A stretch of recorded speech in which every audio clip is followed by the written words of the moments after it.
بسم اللہ الرحمن الرحیم۔ دوستو، اس سے پہلے ہم نے الحمدللہ آپ کو عرض کیا تھا کہ امام علی مقام کوفہ کی طرف رواں ہوئے تو راستے میں آپ کو امام مسلم بن عقیل کے شہادت کی اطلاع ہوئی، تو مشورہ یہ طے پایا کہ ہم سفر کو جاری رکھیں گے، جو رب کو منظور ہوگا وہ دیکھا جائے گا۔ تو آپ چلتے رہے حتیٰ کہ آپ کوفہ کے قریب پہنچ گئے، اور تقریباً کوفہ سے 2 منزل دور رہ گئے تھے، تو آپ نے دیکھا کہ سامنے سے باقاعدہ ایک جتھا، ایک لشکر آ رہا ہے۔ تو جب وہ آپ نے روکا گھوڑوں کو، اپنا قافلہ روک لیا، 82 افراد تھے، ان میں بچے بھی تھے، معصوم دودھ پیتے بچے بھی تھے، خواتین بھی تھیں، نوجوان بھی تھے، اور ہم نے پہلے آپ کو ذکر کر دیا اہل بیت کے بھی، ان میں جو افراد تھے ان کا بھی ذکر ہو گیا۔ تو وہاں پر آپ کو نے مطلب اپنے قافلے کو بھی روکا، تو اتنی دیر میں وہ قافلہ بھی آیا۔ جب وہ قافلہ پہنچا تو ان کا جو کمانڈر ان چیف تھا، سپہ سالار تھا، وہ تھا حر بن یزید۔ اس نے 1000 لشکریوں کے ساتھ آپ کو روک لیا، اور اس نے کہا کہ جی عبید اللہ ابن زیاد کا یہ حکم ہے کہ ہم آپ کو گرفتار کر کے وہاں اس کی بارگاہ میں پیش کر دیں۔ تو آپ نے زہرے کہ یہ امام علی مقام کس طرح گوارا کر سکتے تھے، تو آپ نے فرمایا کہ وجہ کیا ہے؟ تو اس نے بتائی ساری وجوہات۔ تو آپ نے فرمایا کہ بھائی میں خود تو آیا نہیں، میں جو وہاں سے چل کے آیا ہوں، میرے پاس تو خطوط ہیں، اہل کوفہ نے خط بھیجے اور انہوں نے کہا کہ جی اگر آپ ہمارے پاس نہیں آ رہے، ہم تو بغیر امیر کے زندگی گزار رہے ہیں، ہم نے تو یزید کی بیعت کی ہی نہیں ہے، اگر آپ ہمارے پاس نہیں آتے تو ہم کل قیامت کے روز بروز حاشر آقا کریم علیہ السلام کی بارگاہ میں اور اللہ کی بارگاہ میں آپ کے خلاف مقدمہ دائر کریں گے کہ ہم بلاتے رہے اور یہ ہمارے پاس نہیں آئے ہماری ہمارے امیر بننے کے لیے، تو ہم نے تو بغیر امیر کے زندگی گزار دی، اور جو ظلم و ستم، جو فسق و فجور یزید کے مشہور تھے، ان کی پیروی کے لیے امام علی مقام نے ہمیں بے آسرا چھوڑ دیا تھا۔ تو آپ نے فرمایا کہ ان کے تو خطوط بھرے ہوئے ہیں۔ تو اس نے کہا وہ شریف الطبع انسان تھا اور اللہ نے اس کے مقدر میں جنت کو لکھ دیا تھا۔ اس نے کہا حضرت بات یہ ہے کہ مجھے تو معاملات کا معلوم نہیں ہے، میں تو اس کا ایک سپاہی ہوں اور حکم کا پابند ہوں، یہ 1000 بندہ اس نے اپنا باعتماد میرے ساتھ بھیجا ہے، میں تو فقط آپ کو اس کا پیغام دینے کے لیے آیا ہوں، اور میں آپ پر سختی کرنا کبھی نہیں چاہتا، میرا دل گوارا نہیں کرتا، لیکن میں کیا کروں، یہ میری نگرانی کر رہے ہیں۔ اور پھر یہ بات چیت ہو رہی تھی، ظہر کا ٹائم ہو گیا، تو انہوں نے تمام کے تمام نے امام علی مقام امام حسین رضی اللہ تعالیٰ عنہ کی اقتداء میں نماز ادا کی۔ اور یہ واقعہ جو تھا سن 61 ہجری محرم الحرام کی 2 تاریخ تھی، 2 تاریخ محرم کی شروع ہو چکا تھا۔ یہ وہی محرم تھا جس میں آپ کی شہادت طے تھی۔ تو 2 محرم کو وہاں پر بات چیت ہوئی، تو اس نے کہا کہ جی آپ کو حکم ہے کہ ہم گرفتار کر کے اس کے پاس لے جائیں۔ آپ نے کہا یہ تو ممکن ہی نہیں ہے، یہ تو ہو ہی نہیں سکتا۔ تو بات چیت ہوتی رہی۔ آپ نے فرمایا کہ ہمیں کوفہ خود اپنی مرضی سے جانے دو۔ اس نے کہا جی نہیں، اگر جائیں گے تو آپ قیدی بن کے جائیں گے، ایسے آپ کو کوفہ میں نہیں۔ آپ نے فرمایا پھر ہمیں واپس جانے دو مدینہ شریف، ہم مدینہ چلے جاتے ہیں۔ تو اس نے کہا جی یہ بھی نہیں ممکن، میں اس سے پوچھتا ہوں، میں قاصد بھیجتا ہوں، تو جیسے وہ حکم اس کا ہوگا اسی طرح کریں گے۔ چنانچہ اس نے قاصد بھیجا، سارا معاملہ عبید اللہ ابن زیاد کو اس نے لکھا۔ تو امام علی مقام نے کہا کہ اب یہاں پر ہم بیٹھے ہیں، تو یہاں سے کوئی سفر کرنا چاہیے، کہیں اور کسی طرف جانا چاہیے۔ تو اس نے کہا جی آپ نہ تو مدینہ کی طرف جا سکتے ہیں نہ ہی کوفہ کی طرف، آپ کوئی اور راستہ اور کوئی منزل اختیار کر لیں۔ تو آپ نے پھر وہاں سے کربلا کا جو راستہ تھا، یعنی نہ چاہتے ہوئے بھی پتہ ہی نہیں تھا، آپ کی سواریاں ادھر مڑ گئیں، آپ بھی ادھر مڑے، ان کا قافلہ جو تھا لشکر وہ بھی ادھر کربلا کی طرف مڑا، اور راستے میں آپ پر اونگ طاری ہوئی۔ تو آقا کریم علیہ السلام نے آپ کو دیدار کروایا، اور حضور علیہ السلام نے امام علی مقام کو، اپنے نواسے، اپنے بیٹے کو خبر شہادت عطا فرمائی، اور آپ کے سینے پہ ہاتھ رکھ کے آپ کے لیے دعا کی کہ یا اللہ حسین کو صبر اور اجر عطا فرمانا، اور یوں آپ کو شہادت کی خبر مل گئی، اور پکی خبر آقا کریم علیہ الصلوۃ والسلام نے خواب کے ذریعے سے دے دی کہ اے میرے بیٹے اب تیری وقت شہادت آ چکا ہے۔ اور آپ نے گھوڑوں کو جب ادھر قافلے کو موڑا تو وہ کربلا کے مقام پہ جب پہنچے تو آپ نے فرمایا کہ بھئی اس جگہ کو کیا کہتے ہیں؟ لوگوں نے کہا جی اس کو دوسرا نام بھی تف بھی بولا، اور کہا جی کرب و بلا بھی کہتے ہیں۔ تو آپ نے فرمایا بس اب ہماری منزل آ چکی ہے، ادھر ہی تم اپنے سارا سامان جو ہے اس کو اتار کے ادھر خیمے بنا لو۔ چنانچہ آپ نے بھی وہاں پر خیمے لگا لیے، وہاں پر آپ نے اپنے اہل بیت کو بٹھا دیا، سارا وہاں پر قافلہ بیٹھ گیا، اور وہ جو تھے وہ بھی سامنے انہوں نے جا کے صفیں بنا لی، یعنی جس طرح جنگ کرنے کے لیے لوگ تیار ہوتے ہیں فوجی، اسی طرح وہ بھی تیار ہو گئے۔ تو یہ کربلا میں امام علی مقام پہنچے، خیمہ زن ہو گئے، ادھر سے وہ اپنے یعنی عبید اللہ ابن زیاد کے ساتھ جو تھا نا وہ رابطے کر رہا تھا، لیکن بات ہرگز نہ بن رہی تھی۔ امام علی مقام کو وہ کہہ رہے تھے کہ آپ یزید کی بیعت کریں، آپ فرماتے تھے میں یزید کی بیعت تو کبھی نہیں کرنے والا، میں اس کے فسق و فجور کو جانتا ہوں، میں اس کے گناہوں کو جانتا ہوں، میں اس کے کرتوتوں کو جانتا ہوں، میں جانتا ہوں کہ اس کے سامنے حلال اور حرام کی کوئی اہمیت نہیں ہے، حلال اور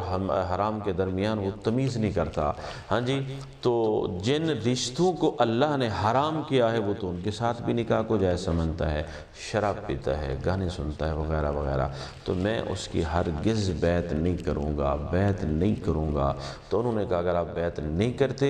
تو پھر ہم آپ کو یا گرفتار کر کے لے جائیں گے یا پھر آپ کو ہمارے ساتھ جہاد کرنا پڑے گا، جنگ کرنی پڑے گی۔ چنانچہ معاملات ہوتے رہے، حتیٰ کہ جب عبید اللہ ابن زیاد نے دیکھا کہ امام علی مقام تو نہیں مان رہے تو اس نے پھر عمرو بن سعد کو ایک بہت بڑا لشکر دے کے بھیجا، 20,000 کا لشکر تھا جو اس کے پاس تھا، وہ ایک جنگ کے لیے جا رہے تھے۔ تو اس نے عمرو بن سعد کو کہا کہ اے عمرو بن سعد دیکھو تمہارے لیے ایک سنہری موقع ہے، تم جاؤ اور تھوڑے سا مختصر سے لوگ ہیں، امام حسین کا سر قلم کر کے میرے پاس لے آؤ اور میں تمہیں رے کی حکمرانی دے دوں گا۔ رے یہ شعر آپ نے بڑا سنا کہ اس کا لالچ اسے دیا گیا۔ یہ شہر ہے کون سا؟ یہ جو موجودہ ایران ہے اس کا جو دارالحکومت تہران ہے، یہی وہ تہران ہے جس کا پرانا نام رے تھا، اور اسی کی ایک شہر تھا، اب تو وہ اپنے حساب سے ان کا ہے، تو اسی شہر کی گورنری کی لالچ عمرو بن سعد کو دی گئی۔ تو اس نے کہا کہ نہیں، پہلے تو اس نے کہا کہ نہیں، میں امام علی مقام کے مقابلے میں ہرگز نہیں جاؤں گا، وہ تو ابن رسول ہے، وہ نواسہ رسول ہے، میں اپنی آخرت خراب نہیں کروں گا۔ تو پھر عبید اللہ ابن زیاد نے اسے کہا کہ دیکھو یا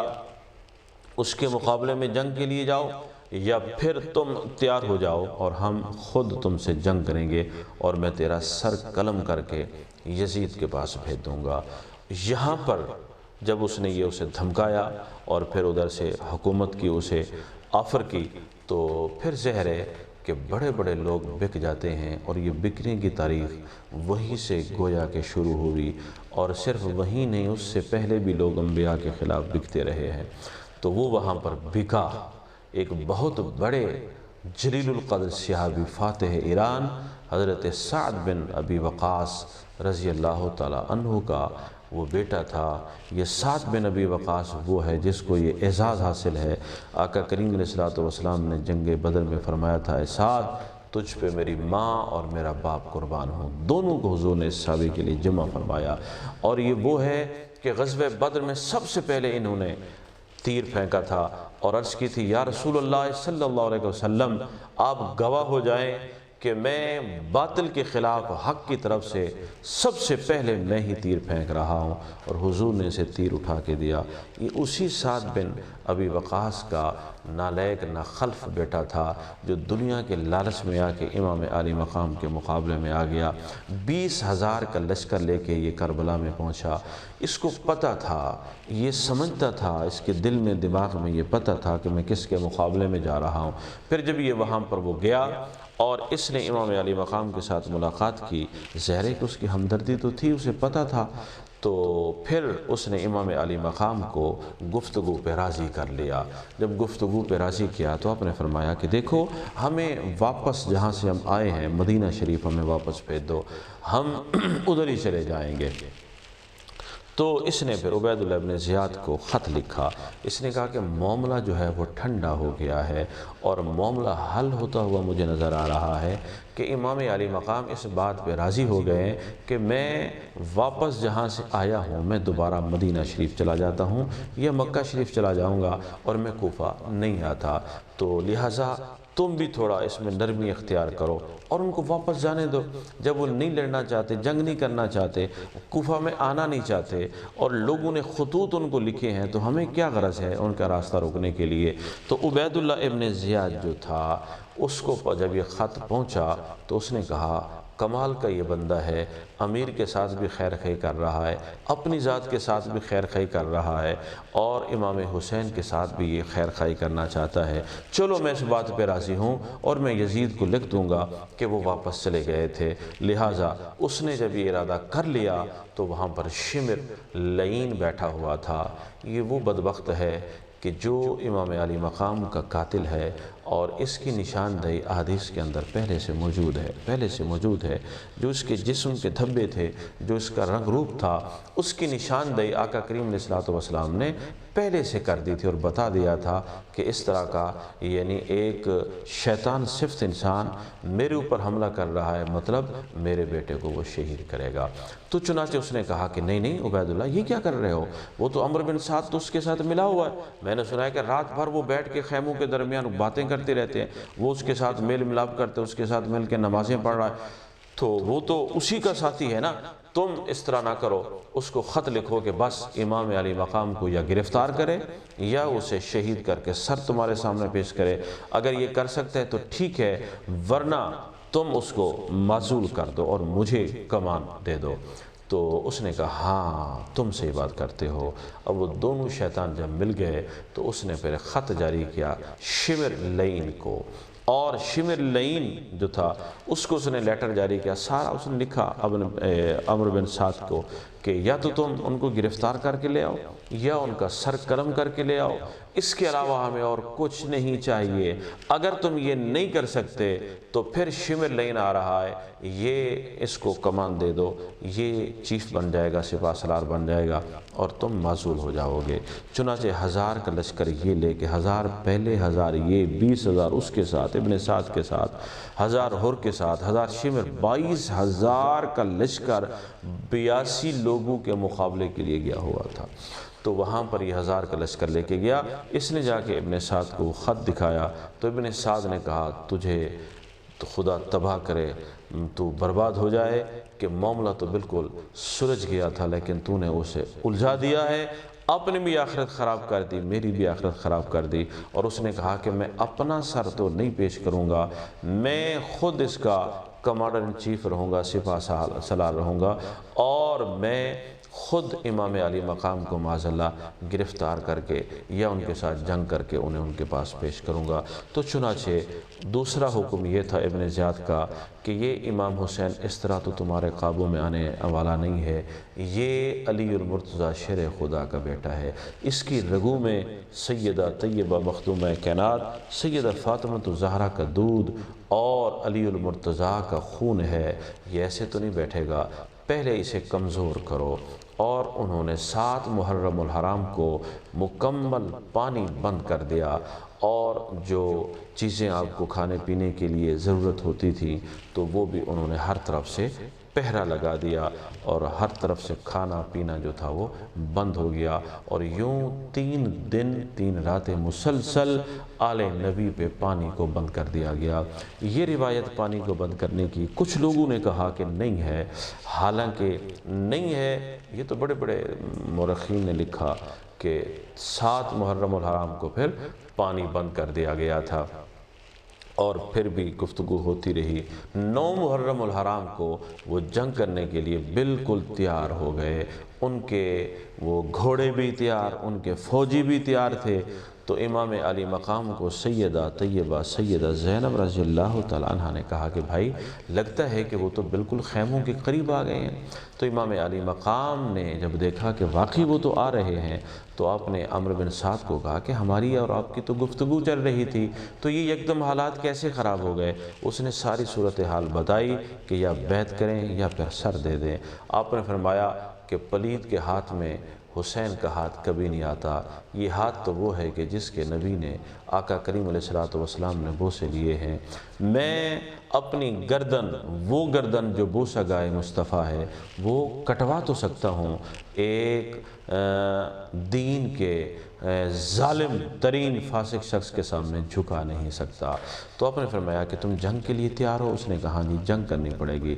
تو پھر آپ نے فرمایا کہ اس طرح کرو، ایک رات کی ہمیں مہلت دو، ہم رات بھر اللہ کی عبادت کریں گے، اللہ کو یاد کریں گے، اس کے بعد جو اللہ کو منظور ہوگا۔ تو 9 اور 10 کی جو درمیانی رات تھی، ساری رات امام علی مقام وہاں پر جاگتے رہے، ان کے ساتھی بھی جاگتے رہے، عبادت کرتے رہے، اور جب صبح ہوئی تو آپ نے نماز پڑھائی، خود امامت کرائی، اور وہاں پر حضرت علی اکبر رضی اللہ تعالیٰ عنہ کے بارے میں مشہور ہے کہ انہوں نے اذان دیا آپ کے ساتھیوں کو، پھر آپ نے خطبہ ارشاد فرمایا، اور 10 محرم الحرام سن 61 ہجری جمعہ کا دن تھا۔ پھر کربلا کے اندر وہ خونی معرکہ ہوا کہ جس کی مثال تاریخ عالم میں بھی نہیں ملتی۔ اس کے اندر جو حالات ہوئے وہ ہم آپ کو انشاءاللہ آئندہ قسط میں عرض کریں گے۔